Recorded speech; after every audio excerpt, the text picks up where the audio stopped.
బ్రహ్మ విష్ణువుల మధ్య జరిగిన గొడవ ఈ జ్యోతిర్లింగాల ఆవిర్భావానికి ఎలా కారణమైంది? సీతాదేవి ఇసుకతో తయారు చేసిన లింగం ఏ క్షేత్రంలో ఉంది?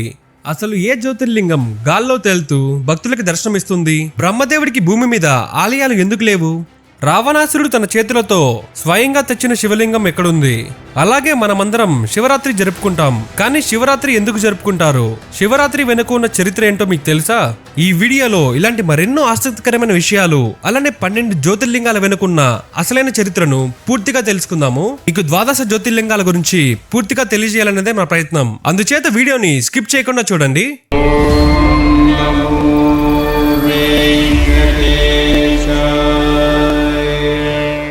ముందుగా జ్యోతిర్లింగం అనే పదం సంస్కృతం నుంచి వచ్చిందని చెప్తారు. అందుచేత జ్యోతిర్లింగం అనగా దివ్యమైన ప్రకాశలింగం అని అంటారు. ఒకసారి బ్రహ్మ విష్ణువుల మధ్య తమలో ఎవరు గొప్ప అని, ఎవరు ఎక్కువ శక్తిమంతులు అన్న వాదనలో ఉన్నారు.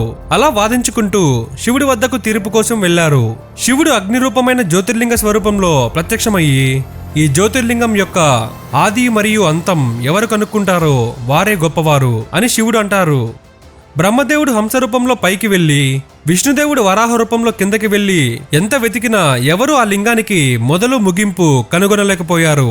విష్ణువు తన ఓటమిని అంగీకరించగా బ్రహ్మ మాత్రం అబద్ధమాడి కేతకీ పుష్పాన్ని సాక్షిగా చూపించి తాను ఆదిని చూశానని చెప్తాడు. దీనికి శివుడు బ్రహ్మను శపించి భూలోకంలో ఆయనకు ఆలయారాధన జరగకూడదని నిర్ణయించాడు. అలాగే కేతకీ పువ్వు శివార్చనకు అనర్హమని ప్రకటించారు. ఇక అప్పుడు విష్ణుమూర్తి శివుడితో, దేవాది దేవ, ఆది అంతాలు లేని ఈ శివలింగాన్ని అభిషేకించడం లేదా పూజించడం సాధ్యం కాదు. కావున నీవు ఈ జ్వాల స్వరూపాన్ని ఉపసంహరించుకొని మా పూజలు అందుకోవడానికి వీలు ఉండే రూపంలో అవతరించు అని ప్రార్థించారు. అప్పుడు శివుడు తన జ్వాలస్తంభ రూపాన్ని ఉపసంహరించుకున్నాడు. అప్పుడు అదే ప్రదేశంలో ఒక శివలింగం అవతరించింది. ఇది ప్రపంచంలోని మొట్టమొదటి శివలింగం. ఇప్పుడు ఆ సమయాన్ని మనమందరం మహాశివరాత్రిగా జరుపుకుంటున్నాము. ఇది మహాశివరాత్రి వెనుకున్న చరిత్ర. ఆ మొదటి శివలింగం యొక్క కాంతి భూమిపై 64 ప్రదేశాల్లో పడ్డం జరిగింది. ఆ 64 ప్రాంతాలు నేడు శివుడు ఆలయాలే అవ్వడం ఎంతో గొప్ప విషయం.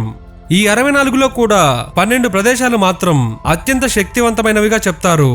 శివుడి దేవాలయాల్లో అత్యంత శక్తివంతమైన 12 లింగాలు ఉన్నాయి. ఈ క్షేత్రాలలో ఉండే శివలింగాలనే నేడు మనం జ్యోతిర్లింగంగా పిలుస్తున్నాం. ఈ జ్యోతిర్లింగాలు ఎక్కడ కొలువై ఉన్నాయి అనేది మనం తెలుసుకుందాము. మొట్టమొదటిది సోమనాథ్ జ్యోతిర్లింగం. ఇది గుజరాత్ రాష్ట్రంలోని సముద్ర తీరంలో ప్రభాస పట్టణంలో ఉంది. ఇక్కడ శివలింగాన్ని స్వయాన చంద్రుడు ప్రతిష్ఠించారని పురాణాల్లో ఉంది. ఈ ఆలయంలో మరో ప్రత్యేకత ఉంది. అదేమిటంటే ఈ ఆలయంలోని శివలింగం ఒకప్పుడు ఎలాంటి ఆధారం లేకుండా నిలిచి మనకు దర్శనమిస్తుంది. గాలిలో తేలినట్టుగా ఉండే ఈ శివలింగం గురించి ఎవ్వరూ కారణాలు చెప్పలేకపోయారు. ఇది సోమనాథ్ క్షేత్రం వెనుకున్న చరిత్ర. మల్లికార్జున జ్యోతిర్లింగం ఆంధ్రప్రదేశ్లోని శ్రీశైలం ప్రాంతంలో ఉంది. ఒకనాడు గణపతి అలానే కుమారస్వామికి శివపార్వతులు ముందుగా 3 లోకాలు ఎవరు ప్రదక్షిణ చేస్తారు అని ఒక పరీక్ష పెట్టారు. అప్పుడు కార్తికేయుడు మయూరు వాహనంపై లోకాలన్నీ తిరగ్గా గణపతి మాత్రం తల్లిదండ్రుల చుట్టూ ప్రదక్షిణ చేసి వారినే 3 లోకాలుగా భావించాడు. తర్వాత గణపతి విజయం పొందారు. ఇక కార్తికేయుడు ఈ ప్రతిఫలాన్ని కోల్పోవడంతో కోపంతో ఆయన కౌంచ పర్వతానికి వెళ్లి అక్కడ కార్తికేయుడుగా వెలిశారు. నందీశ్వరుడు కృష్ణా నది తీరం శ్రీశైలం శిఖరం పైన తపస్సు చేశాడు. అప్పుడు స్వయాన పార్వతీ పరమేశ్వరులు భ్రమరాంబ సహిత మల్లికార్జునులుగా ఈ ప్రదేశంలో వెలిశారు. అదే శ్రీశైలంలో ఇప్పుడు మనం దర్శించుకునే మల్లికార్జున స్వామి ఆలయం. మహాకాళేశ్వర్ జ్యోతిర్లింగం మధ్యప్రదేశ్లోని ఉజ్జయినిలో ఉంది.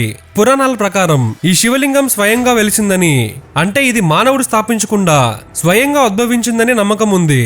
ఆనాటి ఉజ్జయినిలో చంద్రసేన అనే రాజు ఉండేవాడు. ఆయన శివభక్తుడు.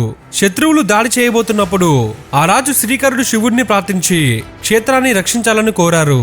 శివుడు మహాకాల రూపంలో బయటకు వచ్చి శత్రువులను సంహరించి ప్రజలను కాపాడాడు. ఈ స్థలంలో శివలింగం దక్షిణ వైపు ముఖంగా ఉంటుంది. అందుకే ఇక్కడ శివలింగాన్ని దక్షిణాముఖి జ్యోతిర్లింగం అంటారు. ఇక్కడ భస్మహారతి వంటి ప్రత్యేక పూజలు జరుగుతాయి. మహాకాళేశ్వరుడిని దర్శించుకుంటే మరణం, భయం, వ్యాధుల నుంచి విముక్తి కలిగిస్తారు అని నమ్మకం. ఓంకారేశ్వర్ జ్యోతిర్లింగం మధ్యప్రదేశ్ లో ఉంది. సాధారణంగా అన్ని నదులు తూర్పు దిశగా ప్రవహిస్తే ఈ నది మాత్రం పడమరకి ప్రవహిస్తుంది. అందుకే ఈ నర్మదా నదిలో స్నానం చేస్తే పాపాలు తొలగిపోతాయని భక్తులు నమ్ముతుంటారు. నర్మదా నదికు ఇరువైపులా ఓంకారేశ్వర మరియు అమరేశ్వర ఆలయాలు ఉన్నాయి. ఈ ఓంకారేశ్వర క్షేత్రంను ఆకాశం నుంచి చూస్తే ఓం ఆకారంలా కనిపిస్తుంది. అందుకే ఈ క్షేత్రానికి ఓంకారేశ్వర క్షేత్రం అని పేరు వచ్చిందని చెప్తారు. కేదార్నాథ్ జ్యోతిర్లింగం భారతదేశంలోని ఉత్తరాఖండ్ రాష్ట్రంలోని సముద్రం నుంచి సుమారు 3583 మీటర్ల ఎత్తున మందాకిని నది ఒడ్డున ఉన్న అరుదైన పుణ్యక్షేత్రం. ఈ ఆలయంలో స్వామివారు 6 నెలలు మానవుల పూజలను అందుకుంటారు. అలానే మరో 6 నెలలు ఈ ఆలయం మూసి ఉంటుంది. దీనికి కారణం ఆ 6 నెలలు పరమశివుడి దేవతల పూజలు అందుకుంటారు అని చెప్తారు. 6వది భీమశంకర్ జ్యోతిర్లింగం మహారాష్ట్రలో ఉంది.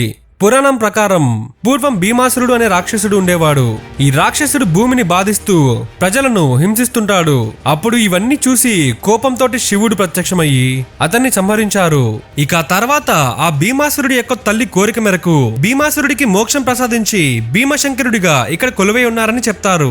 7వది రామేశ్వరం లింగం. ఇది తమిళనాడులోని రామేశ్వరం దీవి పైన ఉంది. త్రేతాయుగంలో శ్రీరాముడు రావణుడిని ఓడించిన తర్వాత ఇక్కడ ఒక శివలింగాన్ని ప్రతిష్ఠించాలని శ్రీరాముడు అనుకున్నారు.